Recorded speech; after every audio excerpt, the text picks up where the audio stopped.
Welcome to the first live edition of If These Balls Could Talk, where each of us brings forth 5 topics to discuss. Surprise, surprise, we are live. Hello. My name is Mark Pesci. And with me, as always, is the Frodo Baggins to my Sam, John Campagna. What's going on, John? I do like potatoes. Who doesn't? I like heard you can boil potatoes? them and put them in a stew. You can do so many things with potatoes. That's pretty fun. I do like breakfast too, so I guess that works. What's up, Mark? Things are going great, John. It's a very busy time of year especially in the real estate biz. But The real estate biz? You're sleep when a mogul? I'm a mogul. I'm on my way to mogul status. Yeah. What would be like the Selling Sunset show in Rhode Island? Because there's not a lot of sun. What are you selling? There was today. But what are you selling in Rhode Island? Are you selling rocks? We're the ocean state, so we sell the ocean. I don't know. You sell the ocean? I sell the ocean.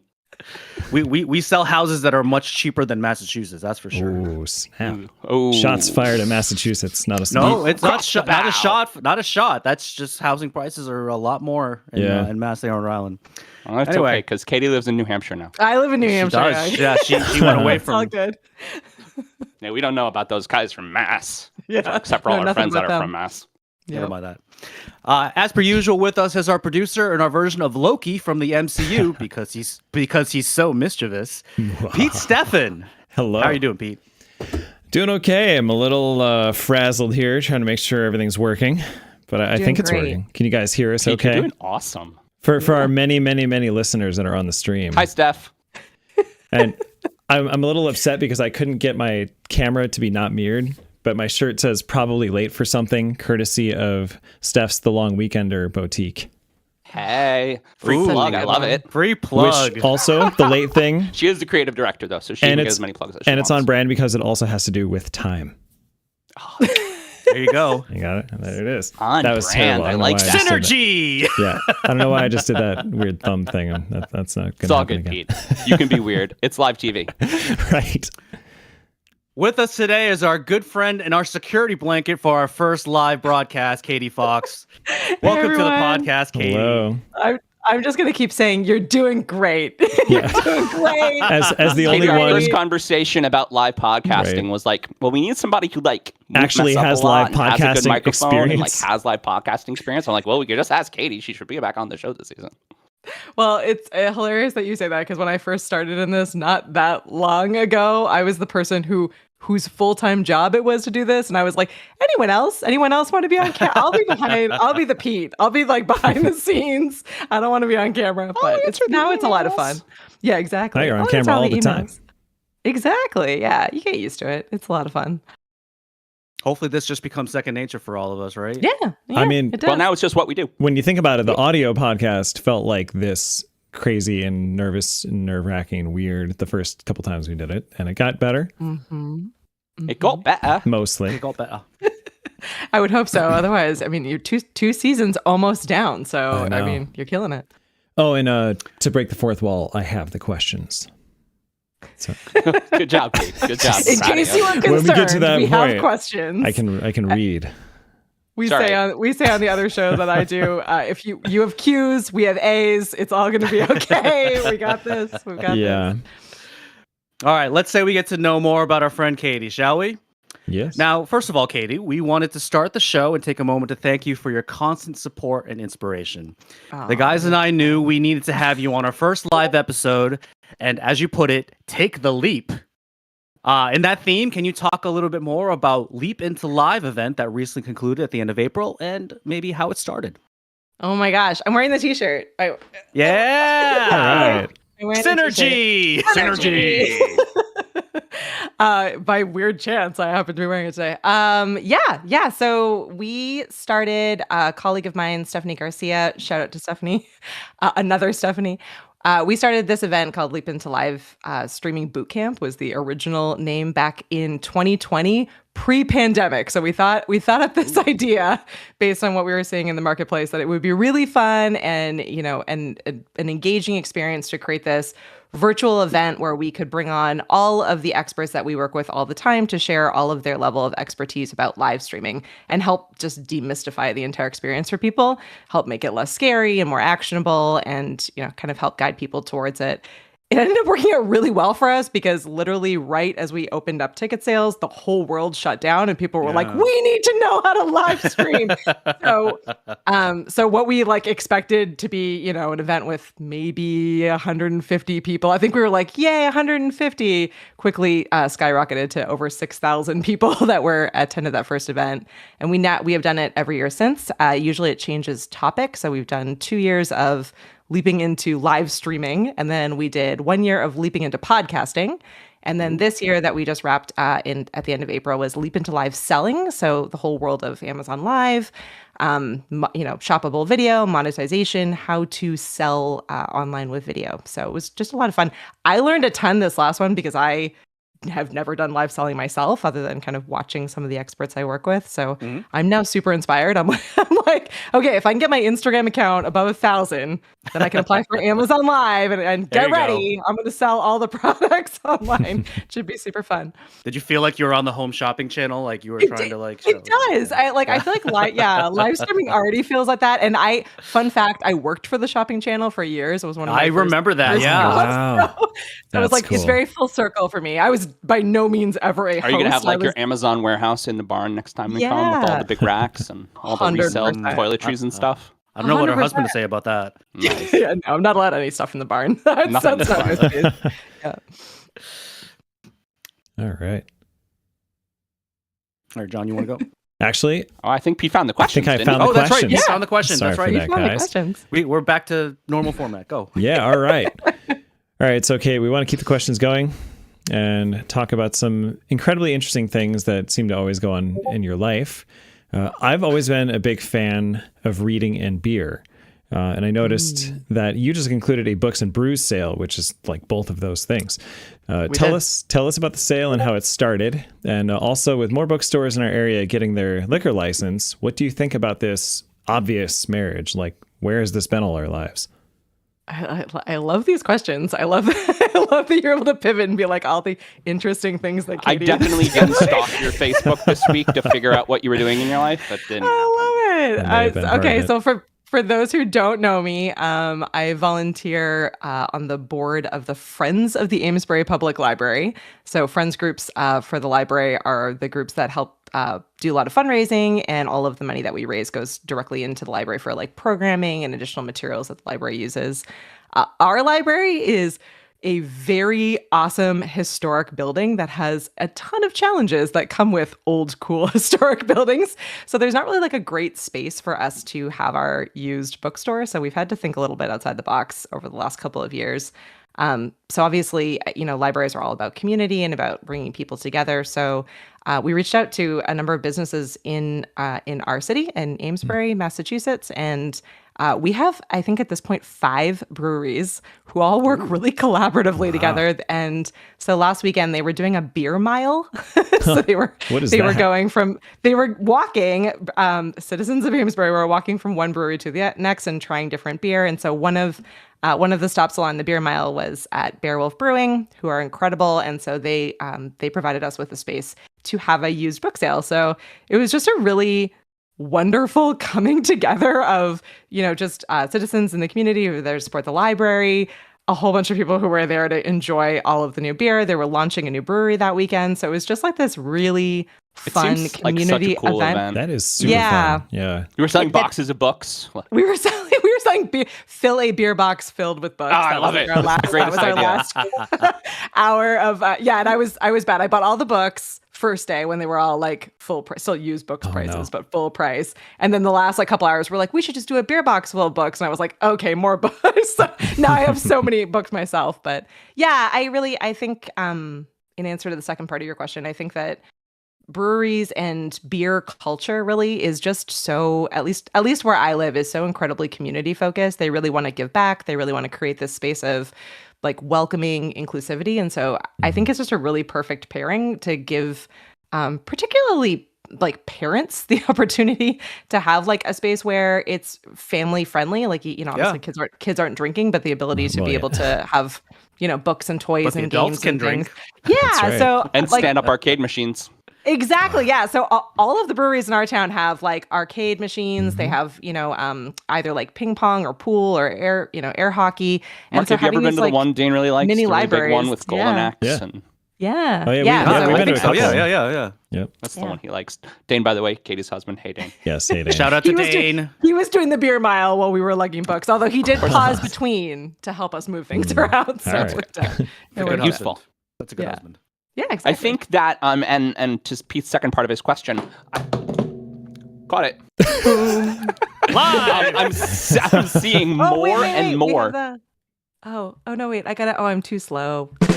There we go. There it is. You soundboarded. By the way, guys, now that we've gone on the live show, we've pivoted to Discord, so now we have a soundboard.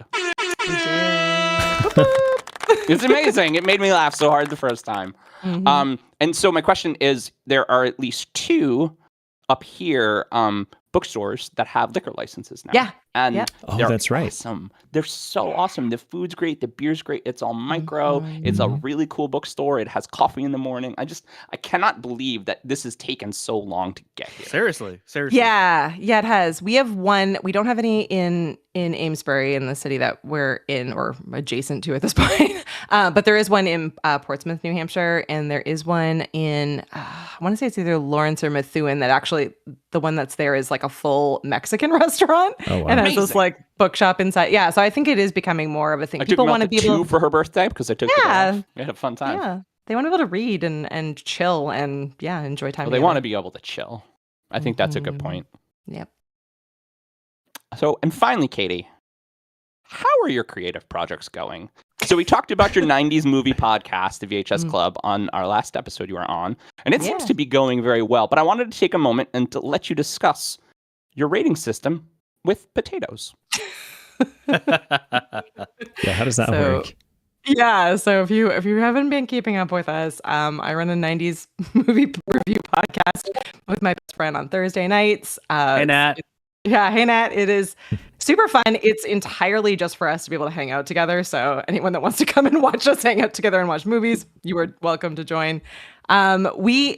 The potato rating system spawned from a like inside joke from when we were kids. We used to joke. I don't even know exactly where it started, but we had this endless joke with our friend Adam that the potato of death was coming to get him at night. I don't know where it came from. I wish that I could remember the details of it because it's just so ridiculous. So I was Nat and I have this game every year of trying to one up each other with ridiculous birthday and Christmas gifts. So I think it was last Christmas, I realized through a coworker that you can send potatoes in the mail to each other through a company called Potato Parcel. There's probably others, but there's Potato Parcel, and you can print whatever you want on the potato. And Nat loves Christian Slater, so I printed Christian Slater's face on this potato, and I sent it to her. It's like an actual potato, so it only lasted. It's amazing, you guys. Yeah, so we took all the photos of it, and when we were thinking about like a movie rating system, we were like, we should do the amount of Christian taters that we think that a movie gets. So it has become our ridiculous rating system, and it's just it is preposterous. amazing, honestly. Christian taters. That's funny. Yeah, I think I called him Spud Slater, and that just wasn't as good. So she wins on that Christian one. taters, Christian very good. taters. Yeah. Amazing. Christian Tater is better. Yeah. Cool. And what was your most recent review, and possibly your next one, if we can get a sneak preview? Yeah, Yes. so we did a Shakespeare kick. So we were doing movies that were inspired by Shakespeare, mostly 90s teen movies, so ones that you can think of. And then that ended with Baz Luhrmann's Romeo and Juliet, which is like best hands one. down our favorite. And so You then did, we were you like, did 10 Things I Hate About You, right? we did 10 Things I Hate Yeah, About yeah, You. yeah. Yep. We did Hamlet and O. And then we were like, oh, now we're in Baz Luhrmann, and Pour we're remembering one out. how much we love those. Yeah. Yeah. So we were like, oh man. So we next up are doing Strictly Ballroom, so Baz Luhrmann did 6 movies total. We're just reviewing 3 of them: Romeo and Juliet, Moulin Rouge, and Strictly Ballroom. So next, Strictly Ballroom, and then Moulin Rouge. Was that the Romeo and Juliet nice. with Leo in it? With Leo. So I still It's have the only okay. one. Well, It's just that okay. one. There So- are no others. Well, there was a movie, a Romeo and Juliet movie from Zeffirelli was the director, and it was terrible, and it was in the 70s or something. Oh, see, yeah. That was the one that my school teacher back in like ninth grade said was like the correct version and didn't let us watch the 90s version. So I think I need to see this. It sounds like. You've never seen the 90s Romeo and Juliet? Okay. Do not tell your sister-in-law. She will be mad at you. Well, okay, it sounds like we need to have a movie night then with this. Yeah, we need to have a movie night. It's fantastic. It is the exact script. So they are actually just reading Shakespeare, but it's Romeo and Juliet and Claire Danes. In a and modern for a while, setting, right? With like guns instead of swords. It's set in the 90s. The guns are called swords, and not even just Wait, called really? swords. Like it zooms in on them, and they say like the This brand is my is sword. Yep, and then it has like different sub brands. So like some people have a sword gun that is a rapier sword, and some gun. Wow, so it's technical. Yes. It's very technical. Claymore there are lots and sword lots gun. of details. Yep, lots of details. My gosh. So I have another really important question. What's the best Hamlet? Oh my Ooh. gosh, we thought about this. So best Hamlet of all time versus like best movie adaptation of Hamlet. Well, that's what I mean. Best movie adaptation of Hamlet.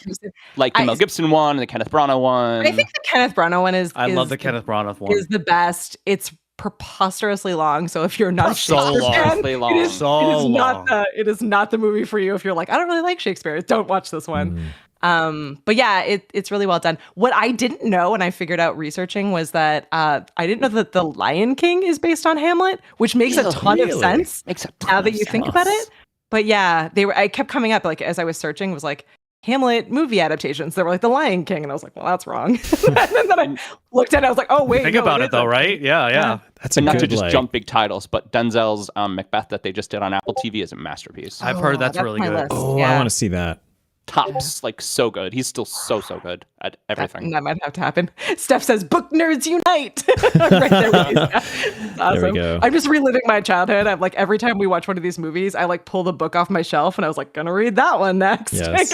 gonna reread that. Shout out to Steph in the chat, our number one fan tonight. I know. Yeah. Hey. Using emojis, whatnot. I know. I love it. She's probably behind us though. She's still at the book part, wherever that was. Yep. Well, How do we keep up with overdone chat, Katie? I don't even know. Like, How do you keep up with? chat from 3 minutes ago? It's not that far off because we were just said different things about books. Yeah. So just I don't remember, think it's that. It's not that far off. we're in the Yeah. future. By the time you hear Yeah. this, we've already said it. We're in the future. The only part that gets really tricky in this kind of thing is if you're doing a Q&A and you're Oh, new yeah. and you Yeah. don't have some questions prepared, you can end up in a situation that I've been in where you're like, all right, everyone, it's so good to see you. And you can like see that there are people watching, but there's no comments. And you're Right. like, send in your questions. I'll wait. We'll wait. And you just sit there and you're like waiting. Then they have to and hear you're- that, you're and then they have to do typing. it. You just have like a You're song we're like asking questions. Yeah. have the question It can song. be really awkward. Yeah. And our Mark Pomify is a very quiet timer, but we're at time. Yes, I see that. Hmm. All right, let's say we get started. Are you ready, everyone? Oh yeah. Ready for these sports questions? All right, so the So- NFL announced their season, their full schedule last week. It will open with the defending champions Kansas City Chiefs facing, of all teams, the Detroit Lions. A couple years ago, this would not sound like an enticing game, but the Lions have turned heads and could be somewhat competitive next season. There will also be a Bills and Jets game on Monday Night Football during the opening weekend, with the debut of John's favorite player, Aaron Rodgers, on his new team.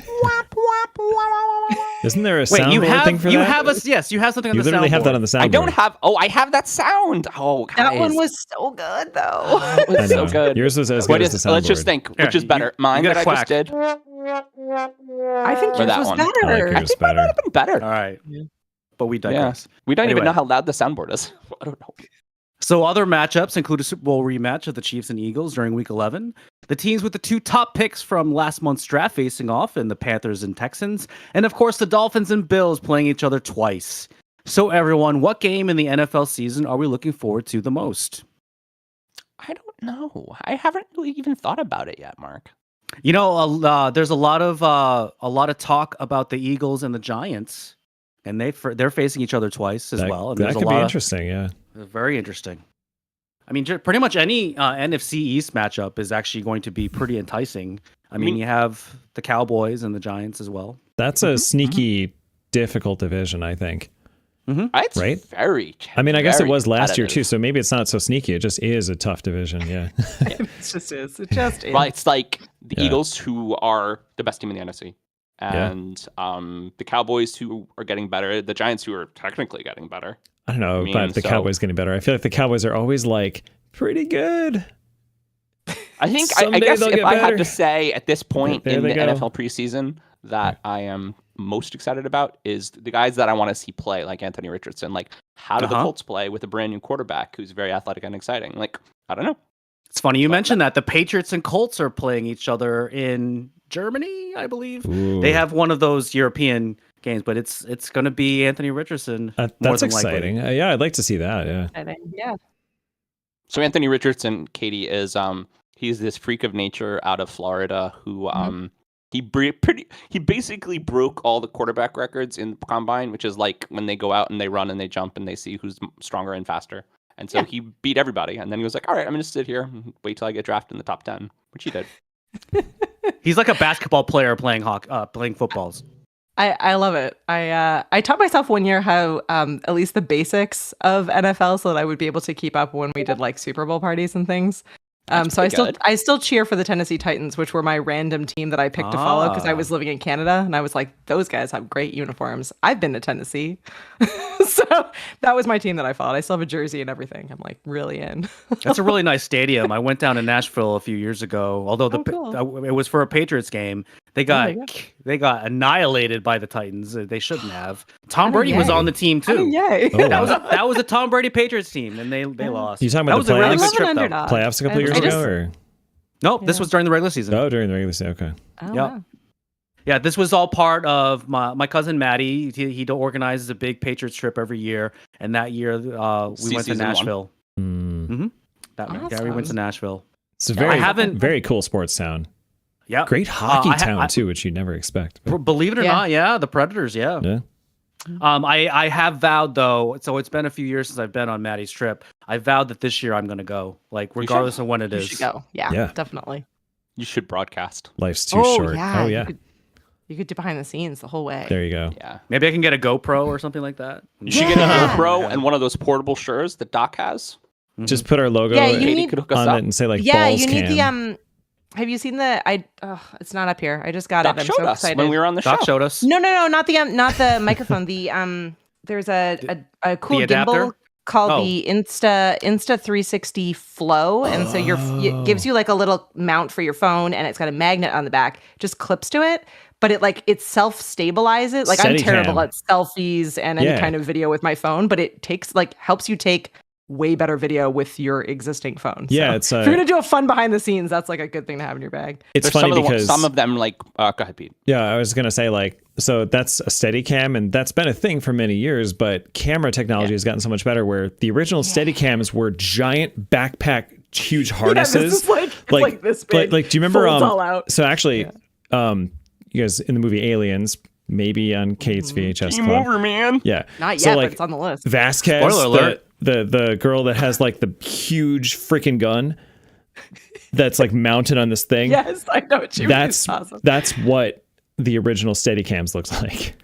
Yeah, they're much smaller now. There's Yeah. a cool company that makes a really neat one. See, this is what happens when you hang out with Doc Rock, is everywhere you go, he's like, buy that. And I'm like, all right, it's so cool, I guess. No, There's some he's super obsessed with the cool gear. like AI assists that they use now too. Yeah. So they know where your face is, they follow your face. I actually got really into a product that they got kickstarted maybe I don't know 3 years ago. It was a drone that would lock onto a wristband. It had like cool. location technology, and so like Yeah. if you were like snowboarding or skiing or doing any sort of action sports, it would fly over you and it would sort of So cool. film you as it went, which Yeah, was it just the coolest knows. thing. By the way, the audience can hear our beat oops from the timer. I love that there's a timer in here though. This would make my show go so much better if I Well, had a timer. Wow. set. What's interesting is that I think I have my notification sound off, so it is probably one of you guys. I'm not hearing it at all. Oh, well, it wouldn't be me because I'm not contributing to the thing. Mark, I hear it in my ear. I hear it in my yeah. ear. Okay. It's probably Mark. Let's blame Mark. I don't know how to turn that off. I don't know how to turn that off. I don't know. Well, listen, gentle. It's fine. It's fine. I like it. Ladies and gentlemen of the audience, you'll just have to By the way, deal with Katie, it we for did this learn that episode. if we don't have a timer, then our episodes are like 2 hours long. And then John cries all weekend. Yep. Yeah, I don't. Yeah, All weekend, John No. cries because he's like, oh, that's 2 more hours to listen. I'm always the bad guy on our podcast where like I'm like contributing and I'm also like looking at the top of the time my computer at the time and I'm like, well, that's it. That's an hour. We've got to go. If we covered it, doesn't matter. This is time we log off. So now our viewers can actually see the old method before we had a good timer. The old. So I was just keeping it on my phone, Joe, and so when we run out of time, I just throw this in front of the screen, although it's mirrored. And we would ignore it. Except now it's mirrored, so you can't even see. Yeah, One they would time just I ignore remember, it anyway. I was No one like, Pete, cared. I'm not done talking yet. I'm not stopping. I'm like,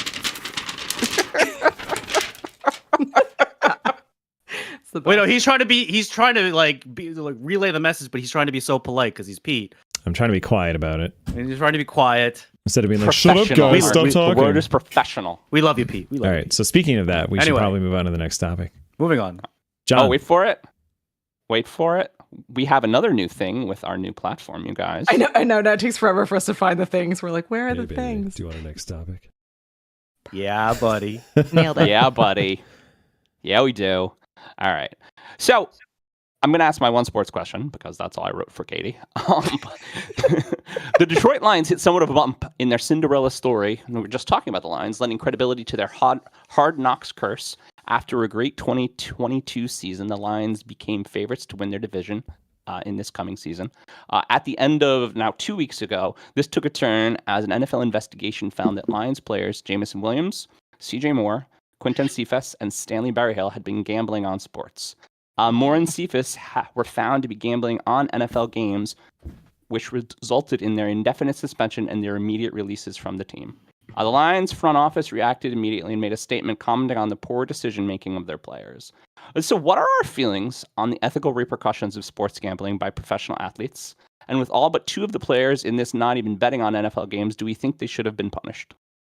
In a lot of respects, it's not fair, right? Because you have gambling ads all over the place during sporting games, and all the advertisements just on TV and just around the stadium, and yet the players aren't allowed to gamble. Now, this is a double-edged sword because in a lot of respect, they probably shouldn't, but they shouldn't bet on their own games. Like, what's wrong with NFL players betting on baseball or basketball or something like that? That shouldn't really affect the game. It's that whole integrity of the game thing. If it's a different sport, sure.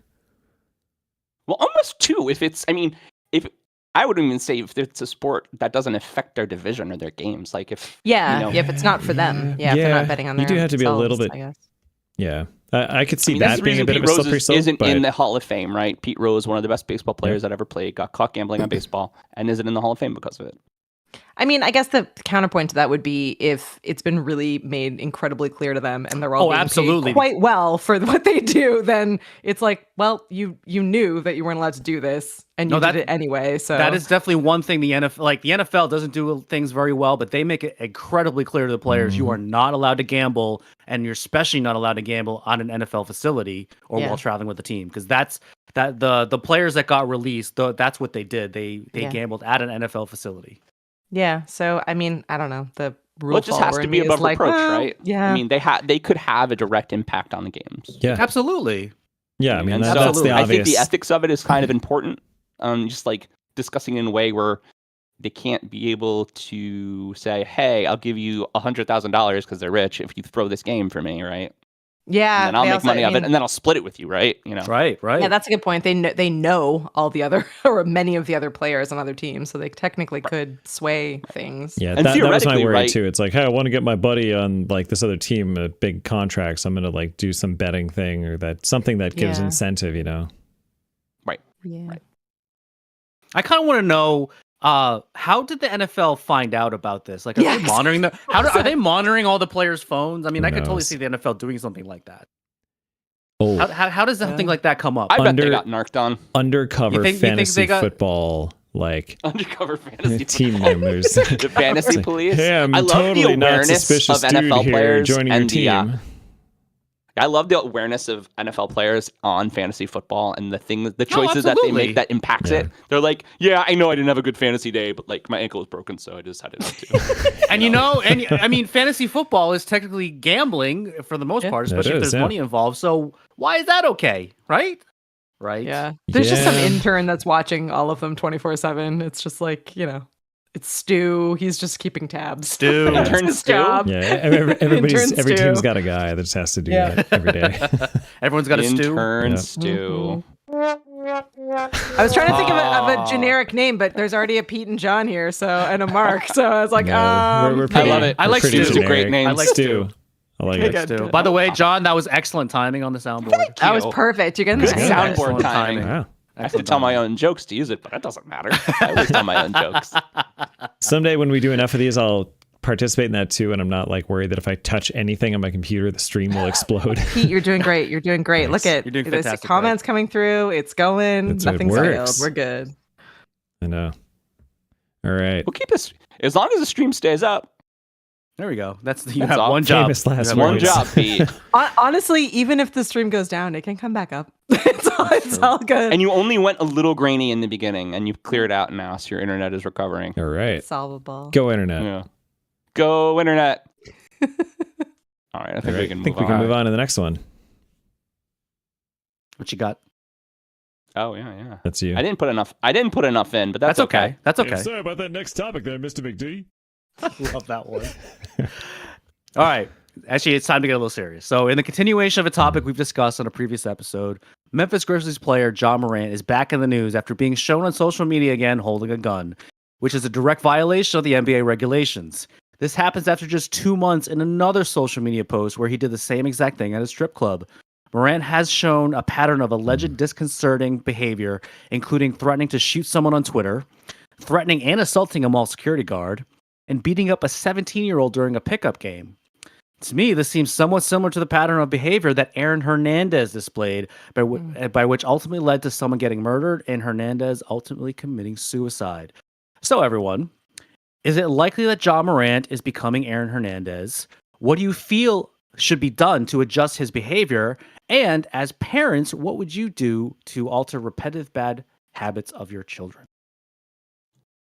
I mean, I think that John Morant is probably, and I'm going to say it very, very generically, a subject of his life, right? And so I think he just doesn't know better, and I don't think you're going to teach him any better now because he's a millionaire. As far as John Morant, I mean, I don't think we can call John Morant Aaron Hernandez. Aaron Hernandez clearly had mental health issues. John Morant might, but also he might just be a thug, right? You have to. That's essentially what Aaron Hernandez was too, though. Right. He thought his shit didn't stink, and well, I mean, there's a difference between thinking you're better than folks and thinking violence is the answer, right? And sometimes people choose violence because they were taught violence, right? Yeah. And if they were taught violence and that's what they know, then that's what they choose. So it's funny you mentioned that because while researching this, his dad got caught in a scuffle with, of all players, Dylan Brooks, another Memphis Grizzly teammate.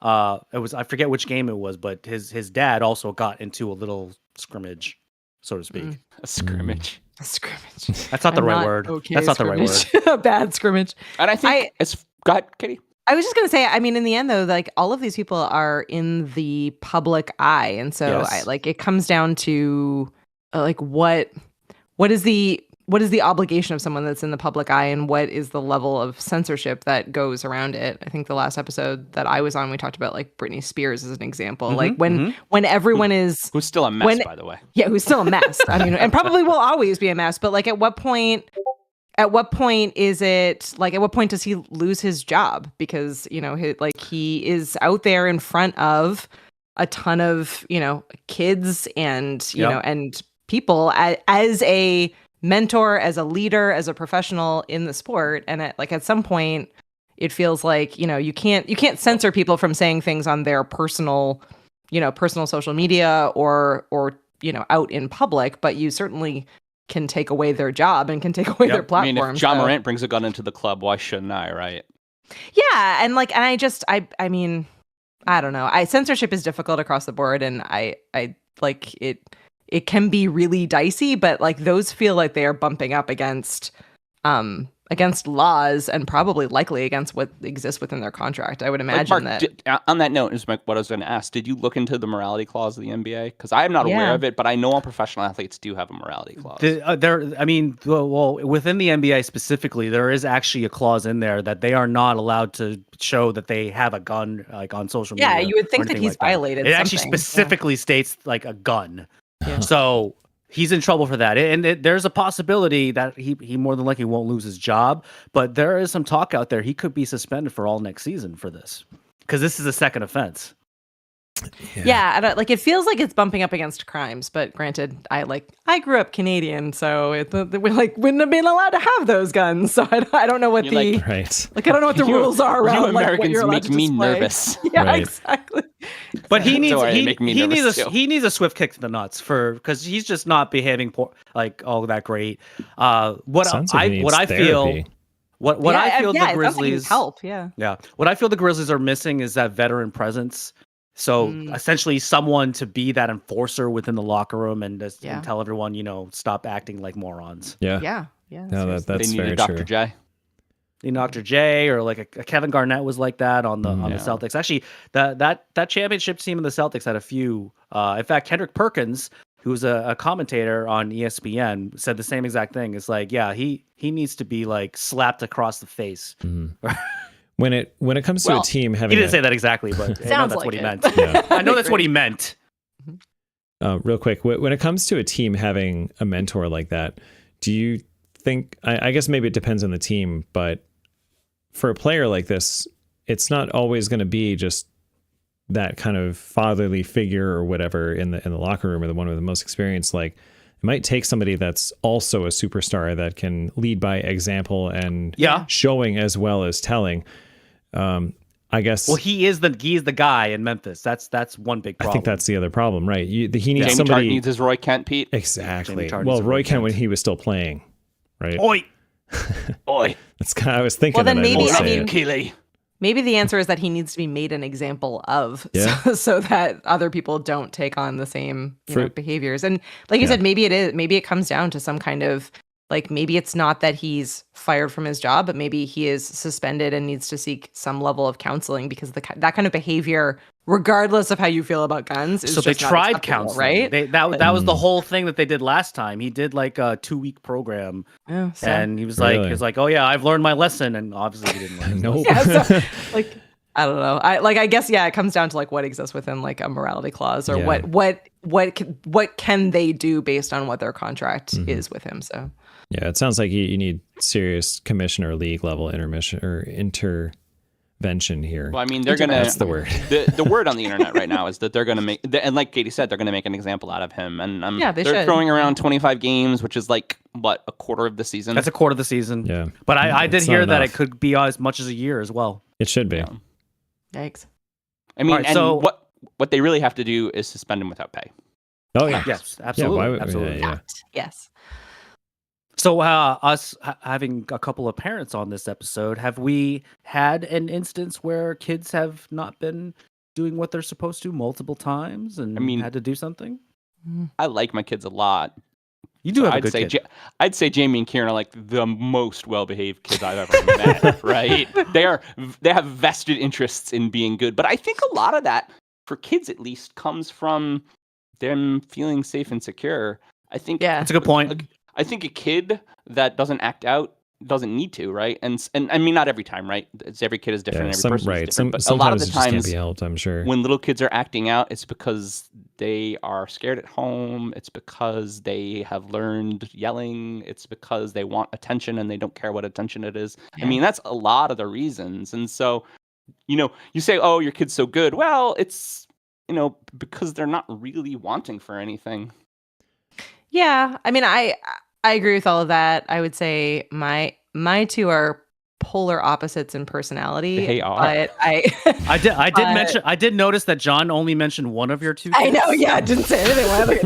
But with my daughter, I almost feel like I have the opposite problem of that, and maybe this is because she's a girl, or maybe this is just because of her personality. But she often is like taking on and apologizing for other people's behavior. So I thankfully have never had a situation where either of my kids has like done something where I've had to be, called into the principal's office or, had to like really have a long conversation with them. But I feel like and I'm sure John feels the same way. It's like it's a day-to-day process in trying to help them be good people and make good decisions and and both be kind to others as well as not take on everyone else's crap either. Like it's not like if some other kid is acting out and and they're yelling and freaking out has made you upset, you don't need to apologize to them. Like you that's not your problem. You need to give them time and space away to figure out what's going on. So that's been an interesting challenge on my end with at least with Scarlett. It's just been like, and really at the end of the day, they're going to make all their decisions, especially when they grow up without you. And so you just have to give them the tools. You have to be like, okay, that's a great point. You're a good person and you are a smart person. And if someone makes you sad, that's bad. But I mean, you don't necessarily need to apologize to them for that, right? If so, like the conversation recently has been, if you feel like they're bad, you don't have to say sorry. You also don't have to be friends with them. Like you don't have to be friends with everybody, right? We were literally having this conversation today in the car where Scarlett was asking like about if I had any friends that I'm no longer friends with, and I was like, yeah, I'm sure I have that. Like it's okay to not be friends with people. Like and it's okay to be friends with people and then decide that like you don't want to be friends anymore. Like that doesn't mean you don't like them. That doesn't mean that like you have to have a huge fight with them. Sometimes you just like have different personalities or it's not fun to spend time together anymore. It's okay to not be friends with everyone. That's a tough life lesson. Interesting conversations. Yeah. We're way up on time, guys. Sorry. It was a good discussion. All right. It was a good discussion. That was a great discussion. But we should move on. All right, let's move on. Ready Katie, for this you did one? an excellent job of talking about sports, by the way. You're doing so good. Thank you. I'm a big sports person. It's time for the next topic, okay? It is time for the next topic, okay? I like it. Your face matched the emoji one. Exactly. Just time for the next topic. So like I said, no more sports questions. But I do have some interesting questions. And so I just learned about this and I'm really excited. There's going to be a new animated comedy coming out on Max next week, right? Max, not HBO Max, which also happens to have the cutest trailer. Gremlins, Secrets of the Mogwai is going to be a prequel to the 1984 film Gremlins. And its 1990 sequel, which is still probably the best sequel in 90 movies history. It's up there. It has a very diverse cast and features Ming-Na Wen from Agents of S.H.I.E.L.D. and Matthew Rhys, who we should all remember from The Americans. While Gremlins is one of my favorite IPs, I'm excited it's getting another shot. Why doesn't Hollywood have any original ideas anymore? Also, why was Gremlins 2 so good? These are such great questions. that is a great question. And Hollywood just rehashing ideas is this is definitely not a new thing. They've been doing this for years, right? Look at how many versions of A Star Is Born there have been on the big screen. That's true. Yeah, right? Every 15 years. I think it comes down to it's a money grab against nostalgia, right? That's absolutely. We are now all reaching that point where they're like, we know that you have enough money and that you loved Gremlins. We're gonna make exactly what I was thinking. So that you buy. I mean, it's the same thing with all the all the Star Wars movies. It's the same thing with all the superhero movies. Like it's all playing off of all the variety of nostalgia. I agree. I think there's no original ideas out there. There still are original movies coming out to some level. I mean, I was always surprised that Gremlins didn't get like another shot. It was such a good idea. I think really was. While Gremlins 2 was really fun, it was super stupid, and they jumped the shark like 12 times. They went through the screen, and they burnt some holes in the film. And there was a Hulk Hogan version too. There was a Hulk Hogan version. Only in the theaters. Maybe they just didn't want to do Gremlins anymore, but Gizmo is a cool character. And 3D Gizmo, man, I am so excited for live action Gizmo if that ever happens. I think it's time to give it a shot. It's like the reverse of what Disney is doing. Disney's like, let's take all of the cartoons and make them into real life. And Gremlins is like, let's make real life into cartoons. Let's be honest. I mean, I don't even know if they have the infrastructure in Hollywood anymore, the puppeteering skills and just the scale of what they used to be able to pull off in the 80s and 90s for those animatronics and all the puppeteering. Imagine Gremlins practical. So many things. Right. Yeah. Oh, yeah. Well, and there was a level of forgiveness too. I think like Yeah. You know, if you rewatch those movies now, you're kind of like, oh, it's a little absolutely. weird. All those 80s movies. Yeah. If the Yeah. VHS Club starts doing 80s movies, I think that's we all you did- should talk about. It's like we did Labyrinth bad 'cause they were. That's like Labyrinth is like Okay. life, and they if they redid Labyrinth, I would cry. But it's one of those movies where like, and not any of the puppet movies where you rewatch them and you're like, these are creepy, and also like, how did we think that this was okay? Where were the parents? Like, there's a lot of questions. But yeah, I think if you tried to redo them now, it would because the expectation of like realism is so high with everything that's possible. I feel like it would just look like they failed. Like, not that they were trying to be campy or cool or fun. It would just be like, what are these puppets? Why? Like, kids would just be weirded out by all of it. Yeah, there's not the suspension of disbelief anymore. Yeah, no, there's no. We've lost a little bit of the magic, I think, in filmmaking, but. You know, that just reminds me, and I mentioned this, I think, last season. I remember rewatching the Adventures of Lois and Clark, the new Adventures of Superman. Oh, yeah. Love that show. Yeah. That came out in the 90s. That came out in the 90s. And I remember I was fairly young at that point. I remember like watching that show and I was in awe. I was like, oh, this is so great. And then I rewatched it and it's like, oh my God, this is just awful. It ends though on a cliffhanger. So like I rewatched it. I had the same feelings. I was like, this is awful. And then you get to the end and you're like, oh no, this show doesn't end. I'm so upset again. I know. Yeah. So the Supergirl show. God. Some of them hold up and some of them don't. Because I'm rewatching Dawson's Creek right now, and that one actually holds up. That one holds up. It holds up real well. Thankfully, teenage angst is timeless, right? James timeless, Vanderbeek is a treasure. Yeah, I hated him when I watched that show originally, and I love him rewatching. He's on a show as himself as an adult, and they make fun of the fact that he's James Vanderbeek, and I forget what the name is. that show was very short lived. I remember what you were talking about though. Well, it was his like, Instagram and TikTok. The Bitch in Apartment great. 23 or something like that. Oh, that's the it. Yeah, Bee in Apartment 23. The Bee in Apartment 23, which I actually really liked. I really liked that show. Also a treasure. Ritter. Yeah. Oh yeah. Season 3 of Breaking Bad is probably the best one because of her. There you go. It was a really good show. I was very surprised it didn't get a lot of traction. But every show that I like is canceled, which is why I tend to wait a good couple of years until I know that it has like at least enough episodes where I'm not going to be horrifically disappointed. When the Harry Potter show will never get canceled because Max just does things that'll work. It's too big to fail. That's true. Too big to fail. Yeah, Max does know how to put out good shows, right? Mm-hmm. I mean, they do. They do some of the best shows on HBO, but now it's not HBO anymore, so I am concerned. They're gonna have to. They're gonna have to make the switch next week, and they're gonna have to put out good content that isn't Game of Thrones, and then I will be convinced. Yeah, we'll see. But I mean, I think the Harry Potter show is gonna be very good.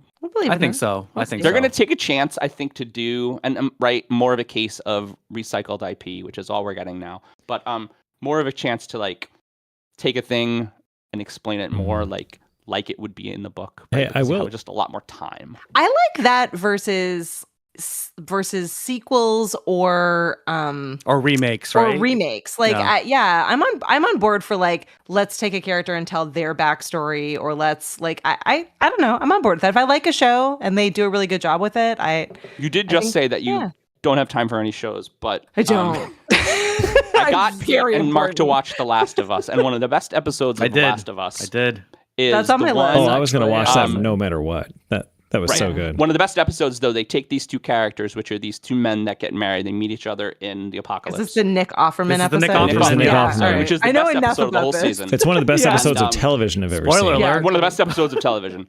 And what they do is they explain the passage of time between when the world ended and where we are in their life and relationship, and it's so powerful and so beautiful. Incredibly and it's a story well written and that well they done. never tell in the game, even though both characters are in the game. The husband, both husbands. Yeah, see, I dig that, and that one's on my list. Nat jokes that like I actually don't even have a physical list. She's always just like, "Is this one on your list?" I'm like, "It is. It's nearing the top of the list. It's all up there. It's nearing the top of the list." My list is like this list in my mind, and then Dane comes in and is like, "Hey, let's watch Queen's Gambit," and I'm like, "Yeah, that's on the list. Let's do it. It's there somewhere." Amazing. We'll do it. Did you finish that show?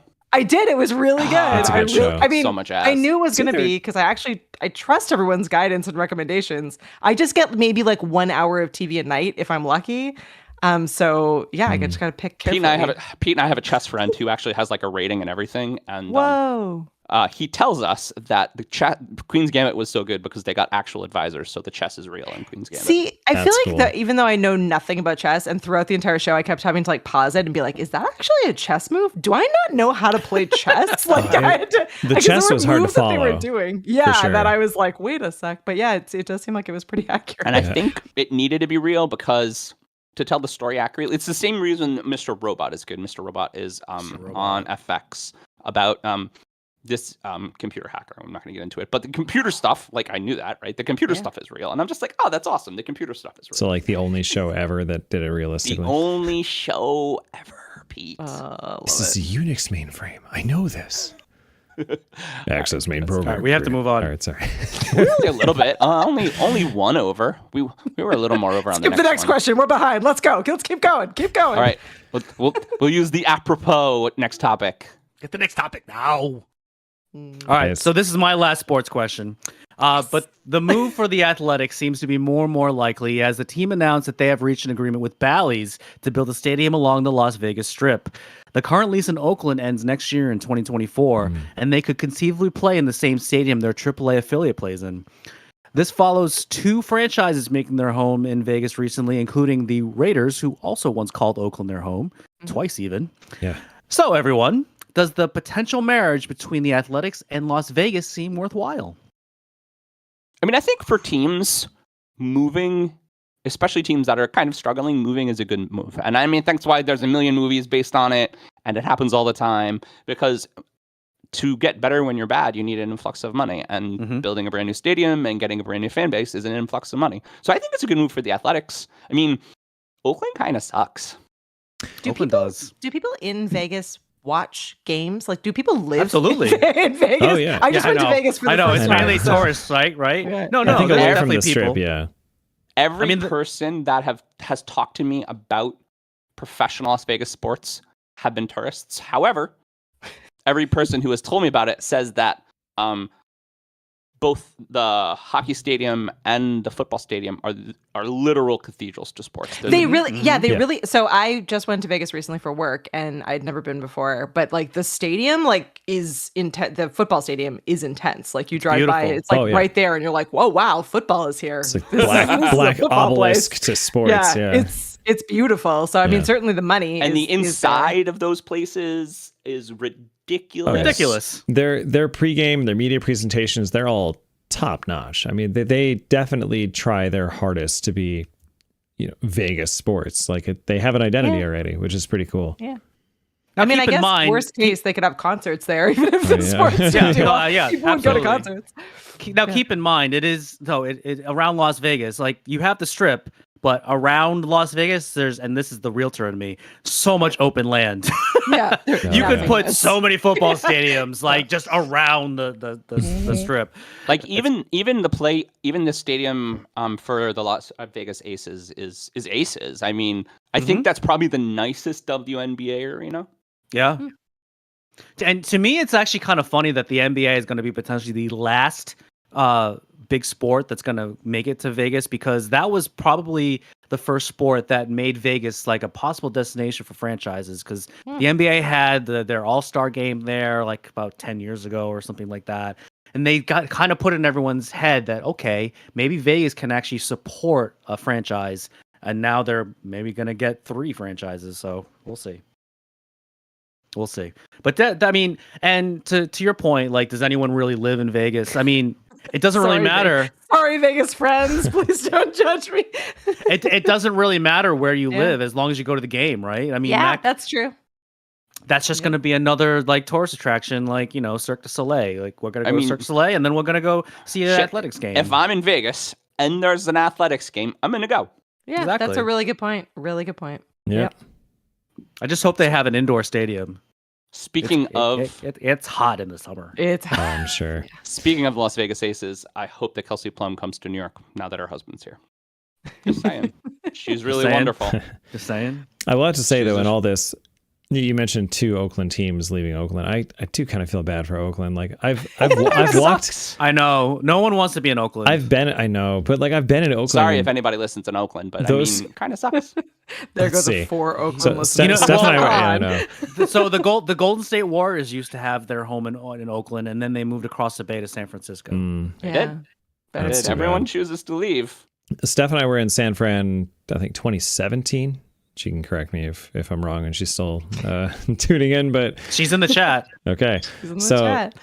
Yeah, but she's like 15 seconds behind. Live it's fine. fact check. She'll get check this stuff. eventually. Let's go. What yeah, was I know, the year? live fact check. I think it was 17 or 18, one of those two. But yeah, I remember we walked a little bit in Oakland and everybody like there, it just looked like disgruntled Raiders fans. Just no, but they were all Everyone's just wearing sad. Raiders gear. Like it was like Oh, their fan base is phenomenal. very, very, very faithful and So That's passionate. how Yeah. Toronto fans are. Passionate, that's Shout the out word. to Toronto fans, which I wholeheartedly despise. They walk around feeling sad all the time. And they're just sad because they just can't get there. so close When I every time. went to last time I was in Toronto, we went to Second City in Toronto, and they Oh, talked Second about. City, I'm on board with, but Toronto sports, not a fan. And it was funny because the comedians in Ontario were telling Ontario jokes, Yeah. and they were making fun of Quebec like it was Yeah. funny. And I got some of them, but not all of them. So I was like, "Oh, you're talking about the Queen. I don't get it." Yeah, there's no love lost between Quebec and Ontario, and certainly between Montreal and Toronto. Yeah, All right. I think we're almost there. I think, Yeah, I think we move on. We're pretty Yeah. good. pretty good. I'm gonna run out of. I only put in. We're gonna have to do some of our own next We're gonna topics. But have that's to make okay. them up. That's fine. I- On the I spot. have one more. So Hello. Do you have a next topic? I do. I thought I was just gonna say hello. Hello. Hello. So Mark asked a baseball question, and Pete has been asking me to ask this question. So Pete, I'm going to finally ask it. Good. I've been to 14 Major League Baseball stadiums all over the country, including the Cubs, Guardians, Brewers, Twins, Orioles, Red Sox, Yankees, Mets, Blue Jays, Angels, Athletics, Dodgers, Padres, and Giants. Melanie and I tried to go to as many as we could together before Jamie was born, and COVID aside, have dreams of continuing to go with her. And so, what stadium should we go to this summer? And what's your favorite Major League ballpark and why? What's the list again? Oh, the list? My list is Yeah. ridiculous. Yeah, what do I'm you going to think? say it again. Cubs, Guardians, Brewers, Twins, Orioles, Red Sox, Yankees, Mets, Blue Jays, Angels, Athletics, Dodgers, Padres, and Giants. You've been to, I mean, some good He's been to a cities. lot. Yeah. I personally have not been to Wrigley, so I would love to go to Wrigley. Yeah, that was, myself. I was going to say, have you done Wrigley? But it sounds like, yeah. so- But the stadium, believe it or not, that I really want to go to next is actually in St. Louis. Oh. You want to go to the Cardinals? I want to see a Cardinals game. It's I don't really I don't know really why that is. I mean, I've been to one Midwest stadium, and it was in Chicago, but obviously it wasn't the Cubs. It was actually at the new Comiskey and on the north side of Chicago. I think I got that right. But all the other stadiums I've been to have either been on the West Coast or the East Coast, and it's very so there haven't been many that have been in the middle. I don't know how many I've been to. Now that I think about it, I'll have to think about that one. Yeah, but you should have a competing I don't think list. it's 14. I don't think it's. I think you have me beat. I think you have, but I've been to a few that you haven't. Like I've been to Seattle. I've been to Washington D.C. Yeah. I want to go. I want to go to a Nationals game really bad. Yeah. That's a really nice stadium. But you know what? It's a cookie cutter stadium though. It looks, believe it or not, Really? it looks just like the one in Seattle. Like it was so weird because I actually went to them like fairly close to each other. I think I went to DC first. And I'm walking around the stadium, and Do you have a at deja vu DC, it's moment? like, oh, this looks nice. And then I walk around Seattle. It's like this looked exactly the same. At least like like the concourse and like where the concessions are and all that. But Wait, 15. I didn't write the Diamondbacks. I've been to the Diamondbacks. that's right because you Huzzah. talked about the pool. Huzzah, the pool. Is there one in Minnesota? You should go to Minnesota. Yes. There is Target Field. You did go to that one, didn't you? You did? That was on That's your that list? one too. I must have Yeah, listed yeah. that one. Because that was what we did. Actually, right before Jamie was born, is we drove to Chicago, Oh, and that then was a long we drove ride. from Chicago to Minneapolis. And so we did on that You went trip. to Milwaukee on that trip Yeah, too, right? we did. We spent a Milwaukee? night in Milwaukee. Milwaukee, by the way, one of the best cities in America. Disagree. And it's right on the water. Wait, wasn't and it- It's beer and cheese and What not do you think sponsored, against by the way. Milwaukee? Nothing, just not one of the best cities in America. Wait, wasn't Oh, it? Didn't we see so that list good. the other day? Beer, that it cheese, was, and baseball on the water. I mean, this is like And fish three of my fries. They got favorite fish things. fries too. Yeah. I like Milwaukee a lot. And anyway, we went to I'd love we to spent a visit night in sometime. Milwaukee. We went to a Brewers game. It was awesome. Brewers Stadium's awesome. And then we drove from Milwaukee to Minneapolis. We met some coworkers that I had, and we went to a Twins game. I had a Juicy Lucy. Do you guys know what a Juicy Lucy is? That sounds dirty. I can't remember. Say it again. What is it? I know it. I know of A it. Juicy Lucy is 2 hamburgers Yes. mashed okay. together with cheese in the middle. Okay, that's what I Wow. thought. But thanks Sounds for amazing. confirming. And Super so there's Midwest. it's apparently a Minnesota thing, and there's cheese, and there's 3 or 4 of them. Our first night in Minnesota, we went to a Hard Rock Cafe. Because it was late, and we had the nicest waitress, but her Midwest accent was so thick that Melanie and I couldn't adore stop it. laughing. They're like, It's the "Oh, from the city, for Yeah. sure." That's so Yeah. adorable. Love it. And yeah, we did a conference one time in like out in the Lake District in Minnesota, and it was like these like older women. It was at this beautiful like out of Dirty Dancing movie like complex, and there was these women that came up and they had a tray with milk and lemonade. We were at like a professional work conference, and she was like, "Would you like any milk or lemonade?" Or lemonade. I was like, this is a weird choice. Okay. And then in the morning, they were like, coffee or chips and dip? I was like, again, like Chips- just a weird combination for the morning. Like, it's a little early for chips and dip, but thank you. Just Wow. adorable. Would you adorable. like some hummus, honey? Yeah. No, not even. No, it was like, No. it's like ranch dip Yeah. and chips. Oh, Hidden Valley Ranch. It's like a Yes. staple. Lots of white food. All Lots kinds of of white food. Not white people, not racism. Just white colored food. Lots of white colored Right. food. Disclaimer. The literal color white. I mean, Literal No. you color know, white. who knows? The little color white. But Minnesota is fantastic. One of my favorites. So John, what's the next one on your list? You think? Yeah. What's on top? Yeah. So Jamie is in charge now because she's in charge, and she wants to go to Kansas City and St. Louis. Ooh, yeah. So those will be probably close. There to you next. go. Exactly. What'll probably end up happening next is we're probably going to drive to DC. I think she's old enough for DC, and if I Yeah. can mix it with a Nationals game, that would be awesome. That's would not be that far of a great trip drive. for her. Yeah. Not that far of a drive. Yeah. Then we No, can spend a that's day in doable. DC. We can do Yeah. a night in the park and Yeah. That's a spend $1 million to stay. It's a great idea. But it's a super fun trip, and all the museums are free. Maybe So there's- when Right, we right. go visit Mr. Stoltzfus, he can take me to I don't know, and probably just an Orioles game. Though I've already been. Jamie hasn't, so I'd love to bring Jamie to Camden. It's true. Like the counter kind of restarts with Jamie because how many does. is she So gone you're to? gonna go When back Right, to all yeah. of them? She has only She's been to been Yankees. Mhm. to Yankees, and we went to the Guardians with her. So she's been to the Okay. Guardians Stadium, and I think they were still the Indians then. I definitely second going to Kansas City. I think you guys should do that. Maybe after They have maybe do waterfalls in DC the outfield. to Kansas City. Yeah, it's a beautiful stadium. So Steph and I drove by that, and we went to Arrowhead, and that just we didn't go in them, but we drove right up to them. And man, speaking of Steph, by the way, she to take us back real quickly as an aside, side Delayed topic, comments. super delayed comment. Steph says, "Don't get The Last of Us canceled, Katie." Yes, so she if also you start says, watching it, just make sure Oh, you she can't be hear that enough. far behind. No, I know. No, she really is. She's that far back. They are that far behind. I don't know what. Well, you I also know. missed it. Oh, I should have no. picked it up She- sooner. She does also say that that 17. So you are right. 2017, Pete. You're right. Okay. Apparently for the first time. But The first I'm not time ever, I joking. was right about First time something. ever. How many years of marriage, and this is the first time that you're right? Yeah, the Yeah, first you know. time in forever. Exactly. Oh, careful! Don't sing too much. You'll get us I canceled. know. You'll have to pay.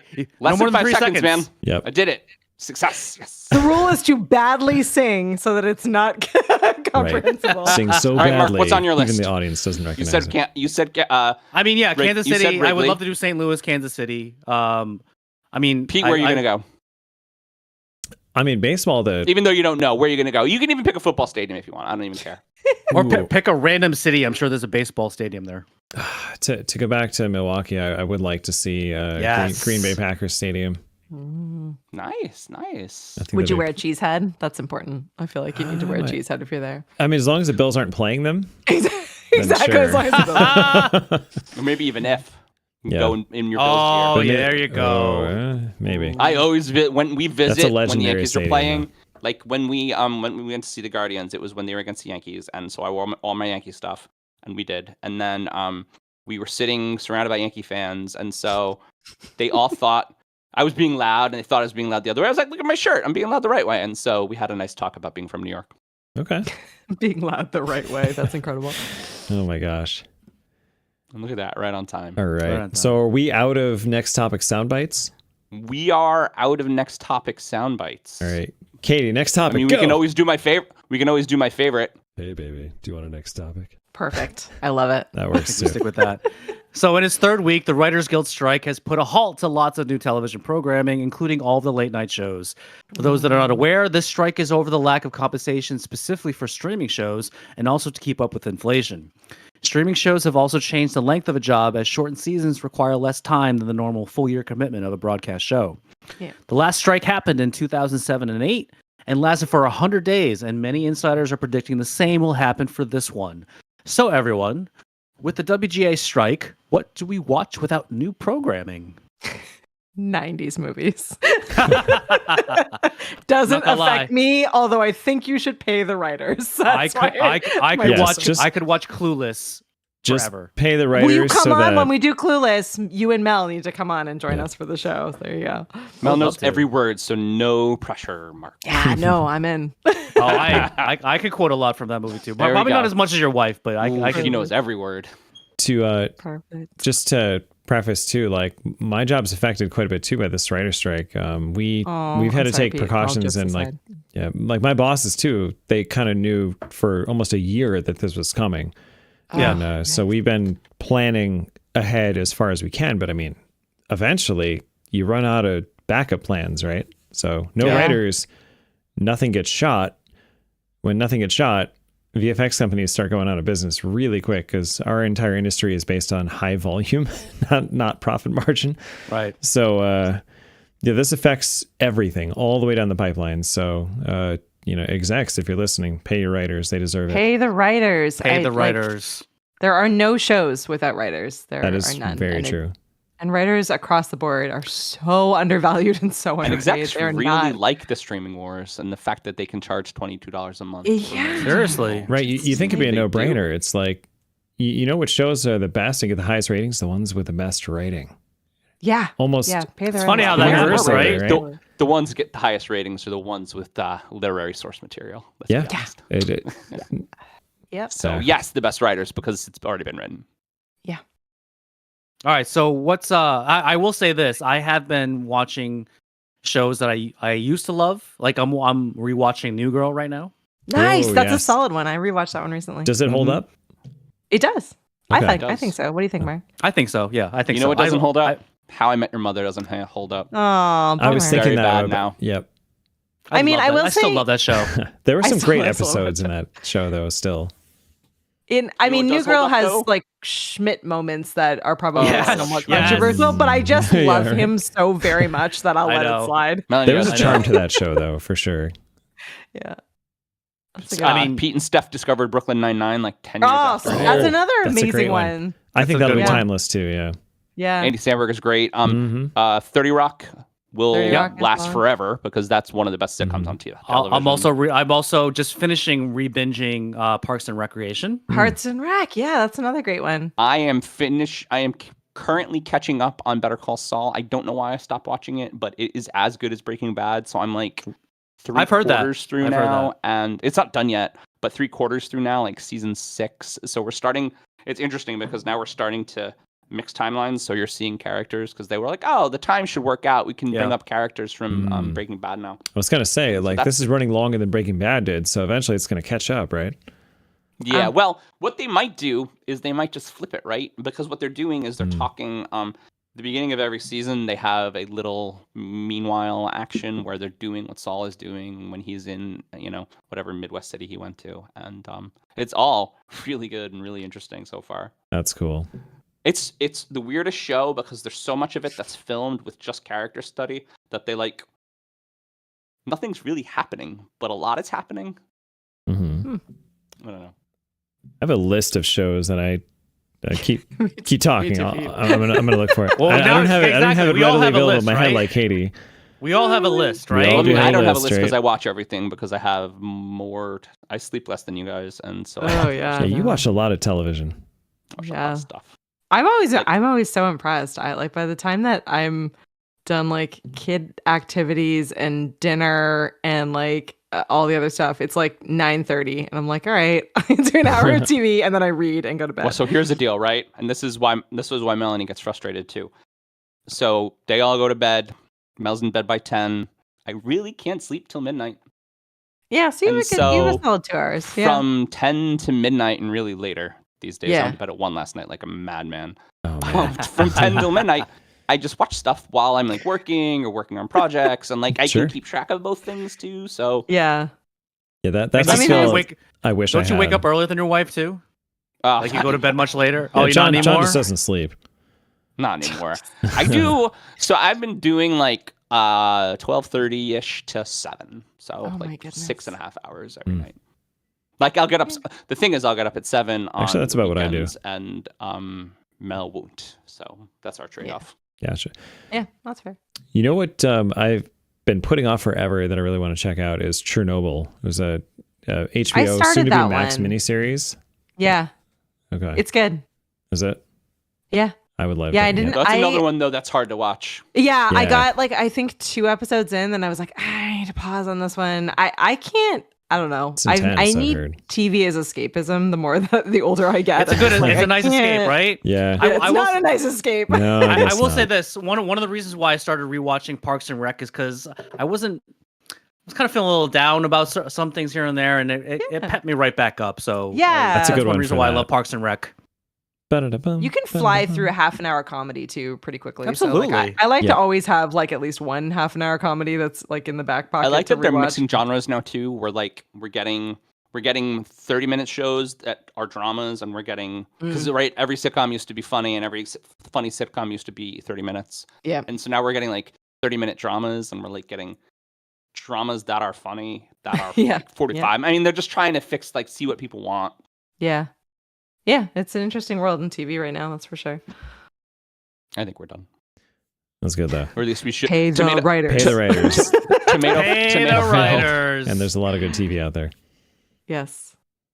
There's a lot of good TV. Out I almost started the show with that topic. We're gonna. That's a very important topic.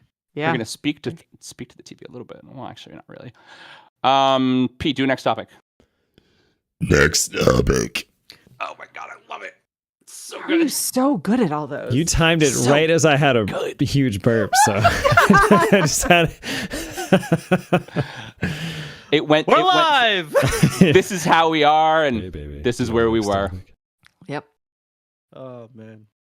So, speaking about TV, Melanie and I are planning on finishing season 3 of Ted Lasso this weekend. And the Yes. TV favorite is fantastic again. Oh. Ted Lasso does a wonderful job of portraying real life characters with true reactions to their lives. And as well, it does an outstanding job dealing with the anxiety and depression that all the characters experience in their high Yes. stress performance lives. The cast visited the White House on March 20th, right before the season, to participate in a conference about mental health. And the show destigmatizes mental illness in a workplace setting and is a good step towards normalizing mental health issues in general. And so, to ask a question that isn't related to television at all, as more of us are expected as humans, I am going to restart that question because I said that very bad. We're live. As Yay. more is expected of us as humans, and the challenge to be high functioning but also have fulfilling personal lives grow, how can we be more aware of our own mental health, and what things can folks do to normalize their own struggles? Ooh, excellent. It's Mental Health Awareness Month. It is, Excellent actually. question. That's why I asked it. And I really want to talk about season 3 of Ted Lasso because I'm all caught up, but I know that probably most of the people aren't. We're not 100%. I am 2 episodes, but that's for this weekend. And it only takes an hour. Yeah. I love this show because yes, it's oh my God, it's so heart-wrenching, and it does bring up a lot of different areas. Mental health is definitely one of them. Big one. This season they're doing a lot more than just mental health, which I think is amazing. But you're absolutely right. Like someone who is like, I mean, the second season definitely focused a lot on Ted Lasso's mental health, and spoiler alert, and he's a guy that you would see, and he looks so put together, and you would never ever think that he was a guy that was going through what he was going through. Yeah. So it's very important to just like why this is related, I think, to a lot is like, why are there so many people that put so much effort of trying to put other people down? Because I think that has to do with mental health too. It's like, why are people focusing so much on why they hate certain people or why they just don't like certain people? It's sad that people have to focus on that, and that essentially is almost become the focus of their life. Yeah. So what can we do about, I mean, obviously you want to try and check in with as many people as possible, even the ones that you don't talk about. Like one thing that I love about that, I didn't actually realize this until a couple episodes ago. This has given us a fantastic opportunity to catch up with friends that we have not talked to in a long, long time. Yeah, it's a good point. And it just re-energizes Eric. me. Yeah, exactly. Shout out to Eric. It re-energizes like me personally to be able to catch up with all these people that we used to see every single day, but we haven't seen them in maybe 20 years. Yeah. And I think more people need to do certain things like that to just look out for each other. Yeah, definitely. Yeah. We live in a really like visual space right now too, which makes I think everything significantly harder. Like we're all sharing in one way or another like the best experiences and the best side of ourselves, and we are not often sharing like the crummy parts of our day or when things go really wrong. So we're sort of staring at this perpetual feed, no matter what platform you're on, of just like, you know, highly curated perfection and thinking like, oh man, like I have like laundry, I'm late for everything, you know, my like all these aspects of my life aren't going well. And it is really difficult because when you try to get more realistic about what is actually happening, then you're kind of opening yourself up to either a lot of people like offering to help, which maybe you don't actually need, or, you know, or looking like you're a mess, which maybe you don't really want to project. So I feel like we're sort of put into a world right now where it's difficult to be authentic, but because we're not being truly authentic, we're all kind of making each other feel like no one is living up to a crazy expectation that no one actually really wants to live up to. So it's a tricky environment right now. I struggle with it a lot. I think that's a really good point. I think everyone is posting the best versions of their life because that's what social media is for, right? Yeah. But the problem is that people who are unhappy see that and they're like, well, why can't my life be like that? And meanwhile, you know, the people who are posting the perfect things are not perfect by any far. Because every adult struggles. Nobody is. Yeah, exactly. Everyone's struggling. It's very difficult. Yeah. And the perception is so funny. Like I used to work in a publishing company where I worked with cookbook authors, and I'm like an okay cook. I'm not like by any means like an amazing home chef or, you know, or awesome at all of it. Cooking, it's good. Yeah. But yeah, it's okay. But I was sharing like, you know, things that I was doing Canadian at work. Thanksgiving, man. Canadian Thanksgiving. Yeah. It's the best Thanksgiving. But I was sharing like all these photos from work and, you know, talking about projects that I really like, which I, you know, still do today with what I do now full time. But I had a bunch of friends who I haven't talked to in a long time who were just like part of my, you know, Facebook friends or Instagram friends who legitimately thought that I was a like cookbook author or like because of what I was sharing, and just like glancing things in the feed was like, oh, well, but you're always posting these like, you know, really like gorgeous photos of like all of the food that you make, or like, and it's like, that's like me talking about like professional authors that I work with who are like fantastic, like with professional food photographers, with professional food photographers. And like, and that wasn't even me, like that was just me sharing things and that passing quickly by in the feed. So that like hearing what people were saying to that kind of hit me. And I try really hard to, you know, balance that out with like ridiculous things that happen or things we can all laugh about, but it's hard. I certainly am in that space, even staring at like what other people do, when they're traveling or doing different things, you're like, oh, I wish I was doing that, or I wish I was off these different places. So how do you guys it's handle hard. the drive to be high functioning? And what I mean is to have a successful, fulfilling work life, but also to have a successful, fulfilling personal life. Because honestly, there's not enough time. It's very hard. It's very hard to do that. It's hard. Yeah, things are getting much more not- compartmentalized these days, and especially when you have like a lot to work on in your house too. So when you get home, you're not really relaxing. Yeah. Yeah, it's a lot. Sorry, I Katie. will say, God, Mark. I will say that. I mean, now I have 18 jobs, so it's very hard for me to decompress these days. Yeah. So you decompress with us, and this is like that is part of it. That is part of it. Some of the other things that I do social, like I play kickball on Friday nights, Yep. And that's got a nice little physical and social aspect to it. So, but you need those times. Like I'll say this too. Being the kind of person that I am not normally or naturally outgoing.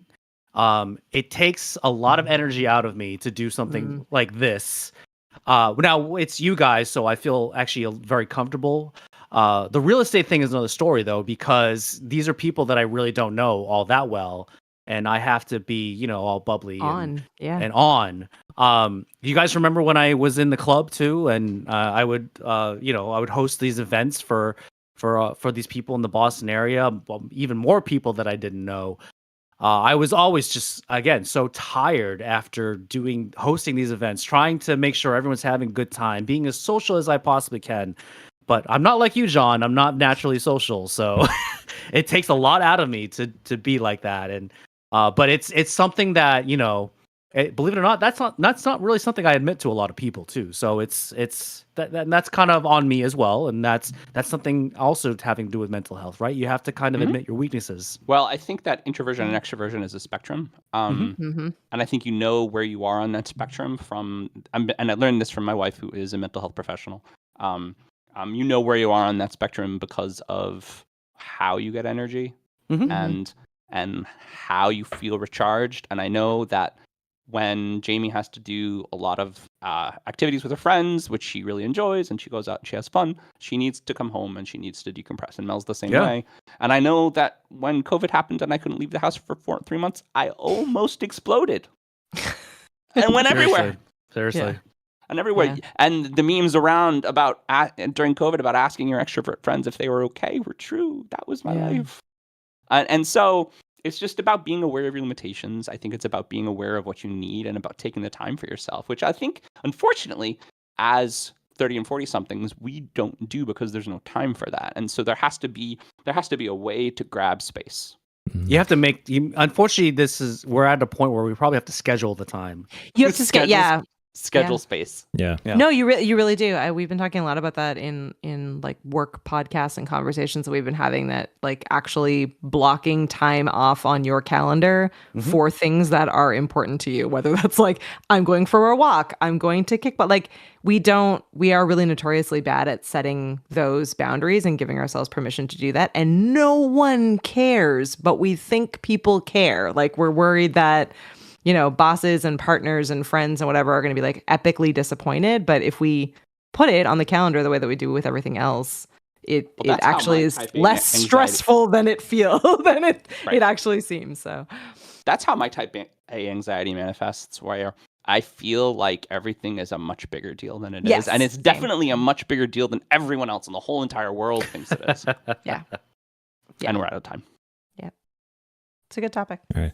By the way, I wrote it and I was like, "Yep, this place. This is the one. This place." That was good. Well, while I have a chance, one thing I didn't get to on the TV one was Steph in the chat mentioned Jury Duty.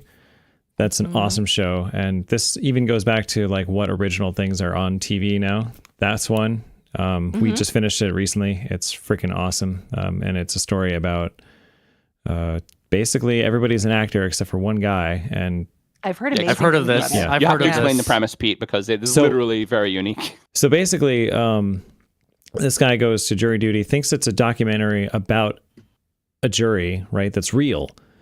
And yes, James Marsden is in it, but he's playing himself. And what he doesn't realize, though, is that James Marsden, everybody else in the trial, it's all fake. They're all acting. And he's basically like in the Truman Show. It's like the Truman Show. It's like the Truman Show, but it's jury duty, yeah. But it's done by the creators or some of the creators of The Office, so it has that style of humor, and it's just delightful. And the real life guy who thinks everything's real and is not acting is a genuinely great human being. So it's very wholesome in that way, and awesome. Still hilarious. So definitely something nice to see. For sure. Yeah, I've heard a few people say that they just love it. So that one is nearing the top. Last of Us, Jury Duty. What were some of the other ones? There was like a few others that are right there at the top of ones that I'm feeling FOMO but not having seen yet. Last of Us. Watch Last of Us. Yeah. And Shrinking also. Yes. Watch Shrinking on Apple TV. I haven't heard as much about that one. I need to re-up my Apple TV. I keep pausing that one. That's the one. It's the one I'm like, I'll get to this when I have time. All right, I have a next topic, but I think it might be a rehash of another one that we've done. It doesn't matter. It's okay. Oh, I get the next topic, Gadget. Next topic. Yes. And that was good. Whoa. That was really good. High level of enthusiasm. I like that one. I've had good enough scotch in me that I could do that. That's impressive. So I'm going to end my topics with a guilty pleasure of mine. I am sorry, not sorry to report, if you haven't heard, that Taylor Swift and longtime boyfriend Joe Alwyn broke up after 6 years of dating. In a departure from other relationships, Mark, do you have a chance?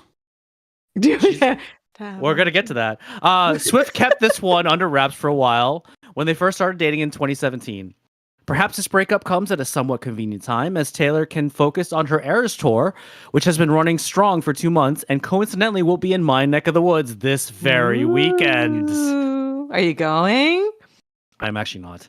He is not independently wealthy anymore. Even I was going to say, you don't have thousands of dollars to spend on a Taylor Swift concert? So, everyone, what do we feel is next for Taylor Swift after breaking up with Joe Alwyn? Finding another man to date and then break up with and write songs about. You know what I'm really looking forward to, actually? So, you know how we like to talk about that Gwen Stefani wrote really good songs when she was like depressed and after breaking up with well, that is true. She's a bad writer when she's not sad. Yeah. His name is Gavin Rossdale. Gavin Rossdale. I just saw him. No, even before that, he like before the bassist from his name is Tony. Yeah. Yes, because that's what Don't Speak was essentially about, right? Was her breakup with Tony. So I think that's what I'm kind of selfishly looking forward to. Some really good music coming out now. Yeah. Steph did point out, though, a lot of the album Midnights is about this relationship ending, and it's in very subtle ways. I think very subtle. Yes, but I mean, I think she's grown so much as a writer, especially during the pandemic. She's absolutely and as a vocalist too. Like if you hear her first albums and then you hear like the ones that she's doing now, it's amazing how much like she's obviously not like the best singer in the world, but her vocal she's polished and professional and now. She's a lot. Yes, absolutely. For sure. I'm gonna write that in a letter to her. I am gonna write a letter to her. You should. So here's the thing. Here's the thing. Being a Taylor Swift fan, she loves the number 13. This is the 13th year or 13th anniversary that I have been a huge Taylor Swift fan. So put that in the letter right at the top. Exactly. And then ask her to be on the show. You say I'm sort of an internet personality. I know. We've gone semi-viral. But we I'm have kind this of a big podcast. Did you deal. tell Katie we went semi-viral? I think she You're knows. You're listed on Podchaser. You have a reel? We have a reel with 12,000 likes. Whoa! And like 50,000 views. I'm like 50,000 views. That is definitely viral. Congratulations. Straight up. I feel really popular. My phone blows up. Like literally every time it hits the rotation on the reel list, probably on Instagram and Facebook, it's like 100 likes. 100 likes. That's a fun feeling. You should, you need to hold on to that. I don't like it. I just want to be left alone. Everyone like me, but leave me alone. No, just kidding. You don't. Oh, listen to the show. Don't listen to Mark. Or this will happen. Tell me on jokes again. Oh my gosh. I think that she does excel in tough situations, but I think a lot of artists do. I think they need that. I mean, they almost need the drama in their lives because Dax Shepard talks about how actors and performers and artists are a special kind of narcissist, and you have to be a special kind of narcissist to be that way, to be like, everybody look at me, I'm special. And so he talks about that on his podcast all the time because it's true. He's that way. All his friends are that way. I just think it's kind of the nature of the beast. And I feel for her though. This was a 6-year relationship. This was one. It's a long time. It's a very long time, especially in Hollywood terms too. And it's one that I think that she was taking a lot more seriously than her other relationships because again, no one really knew about it for the first like few months, maybe even a year. It. Yeah, exactly. Which is so different than all the other relationships she's had with, especially some famous people like Jake Gyllenhaal and John Mayer. I think she took this one super seriously, and I feel bad that it ended. But if you think about every Hollywood relationship that you see that has lasted, they are all the ones that go and they go away, like Sarah Michelle Gellar and Freddie Prinze. Like they just weren't famous for 10 years. Yeah, that was what I was about to say. Is that like as sad as I am not a huge Taylor Swift fan. I don't know her music as well other than like radio plays, but she is a marketing machine, and she is at her absolute prime. So she's not ready to be Sarah Michelle Gellar and Freddie Prinze. I completely agree. Like she needs to be ready at a point where she's willing to step away in order to have a successful relationship, and she would be an idiot to do that right now. Like she's at the prime of her. There wasn't a lot of publicity with this particular relationship, though. Like people knew that they were dating after a while, except for the 4 or 5 songs about it. Yes, but still, can you imagine? I mean, come on. Can you imagine though being the partner to someone like Taylor Swift? Like she could not be more famous than she is right now, and she is not going to let that go right now. So like, and he's barely had any like really reputable roles. Yeah, so like that person is always going to be second. So unless you have someone who's like really confident in themselves, or like is from a doctor or a plumber, like someone's like not a singer, not famous in any way. Like I just think she's either going to just date and it not be successful, or not date at all. But like she's not ready for a serious relationship because she can't. Speaking of like work-life balance, she is 1,000% work with no life. She has no time and bandwidth to have any kind of personal relationship that she can devote more time to than her career. Her career is number one right now, which it should be. Like she's worked super hard for it. So she said as much in some of her Midnight's lyrics too. I can't even. So proud of you, Pete. I can't even imagine. So many mentions. She's gonna be so proud. Katie, can I just say you're very passionate about this without being a Taylor Swift fan? I love it. I feel like I don't know. I'm with John. I think that like the successful relationships in that kind of environment, like it can happen. But it's so like hard. Tom Hanks, Rita Wilson, Kevin Bacon, Kara Sedgwick. I mean, it can happen. It's not. I guess likely. I just feel for them. Like if I like, she just has like absolutely everything, and like from that standpoint, and to like have to balance that out with a relationship and someone else's like feelings and baggage and the other side of it would just be really difficult. Like she just doesn't. And then we can talk about and Taylor Swift Light, Olivia Rodrigo, when Good For You came out, when all of that album came out, Joshua Bassett became enemy number 1 for the whole world. Oh, yeah. I mean, Joshua Bassett actually tells a story where he heard that song and he didn't come out of his house for 2 weeks, and he had an anxiety attack for a year because she essentially ruined his life. Yeah, it's gotta suck to be like the partners to some of even though they people, broke up amicably, and he waited 2 weeks, and then he dated another girl, right? And they respected each other. She was like, fuck that. Fuck that guy. You guys should all hate that guy because he's an asshole. It's a tornado that you got to be aware that you're going to get sucked up in if you get involved in their lives that personally. Yeah. I feel old. I know who Olivia Rodrigo is, but I have no idea who the other guy that you just mentioned. Joshua Bassett is the guy. No Joshua Bassett. He is her ex-boyfriend that she wrote all those songs about, and he's the curly hair kid from High School Musical, the series that they played opposite to each other. Nope, don't know it. Great show. I've seen it. Steph would know that one for sure. And I definitely have a 10-year-old, and that show came out when she was 8. And well, there you go. There you go. I don't watch that with my children. Have the children. Still a great show. All right. I'm going to pull a first time live thing. I'll be right back. Sure. But Pete, we're out of time. Okay, No, we're out of time, Pete. Well, okay, fine. Then before we start the next one, You got to bring a toilet now. Sorry. I do. Wait, does that mean we can do a final topic while Pete's not here? Sure. Do do do do do do do do do do do. Maybe we should sing the final topic song so Pete won't yell at us. He yells at us every time. Final topic.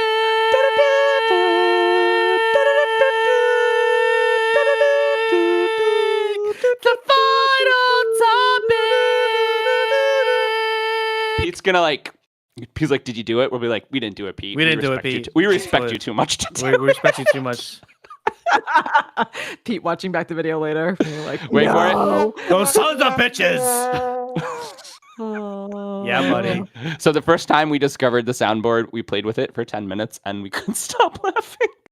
This is super fun. Yeah, we do a bunch of meetings and stuff in Discord, but now I'm gonna get annoying in Discord. Wait for it.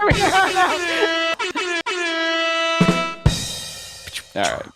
We can't have too much of that. We have to behave. You told me I had to behave with the soundboard. You've been on your best behavior. I Best applaud behavior. You. I applaud you. All right. Let's figure out what the last topic is really fast so that oh yeah, we might as well do that. That's a good one. Wait, what is Pete really doing? Oh no, we have This to makes talk me about think. this. This makes me think he's actually getting a toilet seat.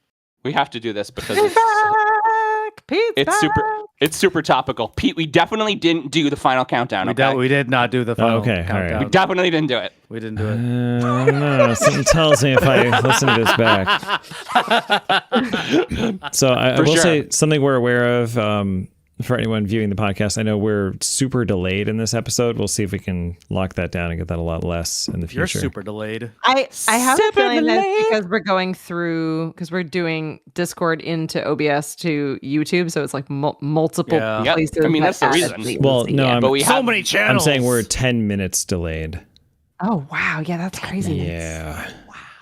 Wow, sorry, So we'll live have to figure that- viewers. Yeah.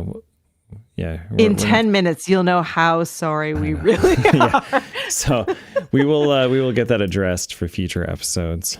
future episodes. I told you we were way behind. Yeah, I guess That's even more than I crazy. When we just go normally, It we're must- normally like it- 10 or 15 seconds max. It could Our be test related run- to your latency. our test run Monday was 15 seconds.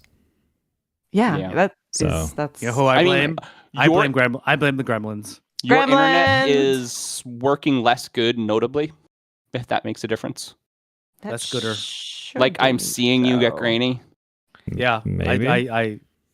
Maybe. I That don't shouldn't know. have an issue though with No, that doesn't delay the stream. that long. tell your won't wife delay to the stop stream. live streaming our show while she. how many recording it. shows is she watching? Granted, I am doing the show and streaming it twice, so Yeah, you're also a little grainy as well.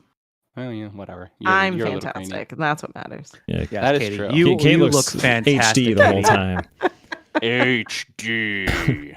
And so because this just happened, and it probably won't be topical if I keep it, we're going to ask this question. Martha Stewart made history this week at 81 Martha years Stewart, old. Yes. She is the Go oldest Martha person Stewart. to pose for the Sports Illustrated swimsuit edition cover. Let's clap for Martha Stewart. Actually, Clap press for the Martha button. Stewart. She states the whole aging thing is sort of boring, and she says she met this challenge by implementing a Pilates routine and cutting carbs. Oh, Martha Stewart, you're I so love carbs. silly. I love carbs. Martha lives just on straight a great vodka, line. so she doesn't need So, to cut any carbs. How She's is Martha Stewart carbs and vodka. defying the law of nature by simply cutting carbs? And can we talk about how cool of a statement this is by the folks at Sports Illustrated and their clearly chauvinistic history? She looked phenomenal, by the way, and on the cover and some of the photos that they did. Like, she looks really good. I She's never a would have guessed. badass. I never would have guessed she's 81. 81! I'm also wondering when that's Helen incredible. Mirren is going to get on that. yeah, Like, why let's get wasn't? Helen Mirren on. Yeah, The Come on. world is different now, I guess. yeah. But I mean, beauty is beauty.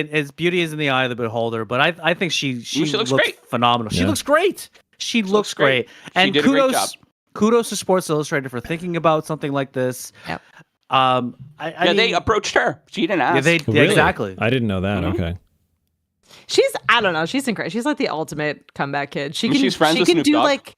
She can do the craziest possible things. She's literally been to jail, and she's just like couldn't be more fine. I was going to say she's been to jail. Yeah, right. She's been to jail. This is the crest of the bounce from the jail. This is the woman who like literally has had like flasks under her chair and just been like straight up drinking while on TV, and people are just still like, Martha Stewart, we love her, we trust her forever. I would do that if I could. Yeah, she's a little crazy, maybe a lot crazy. There we go. Yeah. She did a show, and she's friends with Snoop because she did a show with him. So her and Snoop hang out. Which was a great she's just it's really funny. That's kind of amazing. It's funnier than it has any business being.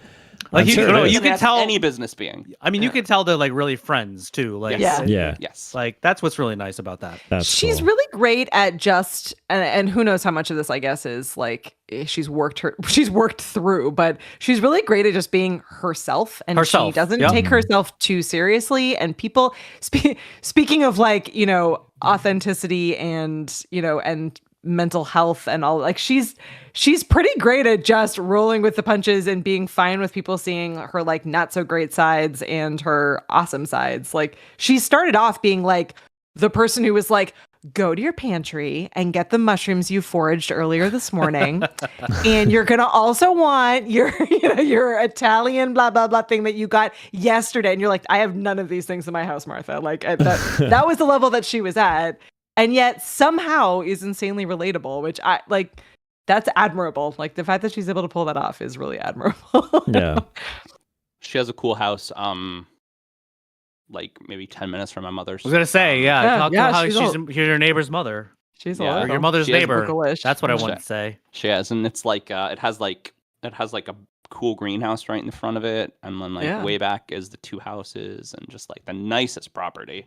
Yeah. Shout out she to got Christina. that house right after she got. Hey, mom. She doesn't listen. My mom should listen, but she doesn't love me. Oh no. Now this is the first one. Oh, John. Yeah, exactly. What's your show about?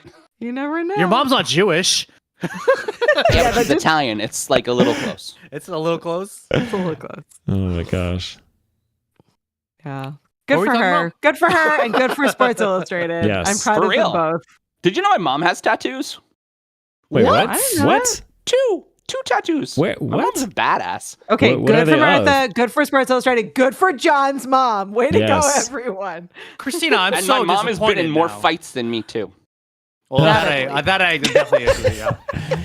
I definitely You're not gonna fight that. with anyone, John. No, like physical fights. My mom's been in physical fights, and like not like kind of recently. Well, She doesn't surprise me. man. Wait, was it at casinos? Was that at a No. casino? Okay.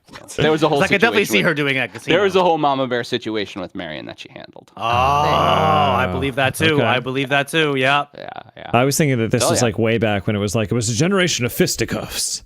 Generation of fisticuffs. We need to bring that back. And there was Just a right. only calling it fisticuffs. Right. This is a formal acknowledgement of a fight. There are rules. Can you Slut say out. fisticuffs in an old-timey voice? Yes, I challenge you to a match of fisticuffs. Yeah. You see? Yeah, see? I'm gonna punch you in the face now, see? Hey! What was the topic? And we're vamping. Martha Stewart vamping. in a swimsuit Martha Stewart in a swimsuit. How did at we get 81. If I could- literally learned about this from my Alexa, and I looked at it, and it said Martha Stewart on cover of Sports Illustrated, and I Googled the thing, and I was just like, what the fuck is this? That was on And the news. awesome. It was on the news It the was other day. awesome. Yeah, What a cool news story. I just saw the Oh. cover and I was like, oh, okay. Your typical swimsuit. What the that's Martha Stewart? Wow, okay. Go her. Go her. Oh, go her. We love you, Martha. We love you, Martha Stewart. Yes. Martha, you're the best. Despite your white collar crimes. She's not a sponsor. Despite though. your white No, collar crime. because of your white collar crimes, we love you even more. What did she even go to jail for? Was that just Insider trading. Insider trading. Yeah. Wow. Yeah. She would have gotten away with it if she was in one of the sports teams. That's how they got John She Gotti. played for the NFL. Yeah. Yay, synergy. Yes. Sports talk. Sports Let's talk. do it. Katie, you're doing an excellent job with sports talk. Thank you. Thank you. Yes. Sports Talk Alright. Radio. Sports Talk talk Radio. radio. All right, think we're guys. I think we're Right? probably I good. think we're good. Yeah. All right, I think we Pete, did when it, do you I start? guys. Go ahead. Just start talking. I'll do the rest. All right. So that has been our 10 topics. We would like to thank our guests for joining us this week. Thank you, Katie. Thank you. Thanks, Katie. Please follow or like us on our socials at If These Balls Pod on Twitter, Instagram, and Facebook. Our website is www.iftheseballscouldtalkpod.com, where you can see our sports news of the day, our AI story hour, or you can talk to us through Discord. This is Mark Pescian for my partner John Campagna and producer Pete Steffen. That's what we feel they would say if these balls could talk. Bye, everyone. Bye. If these See you next time. balls could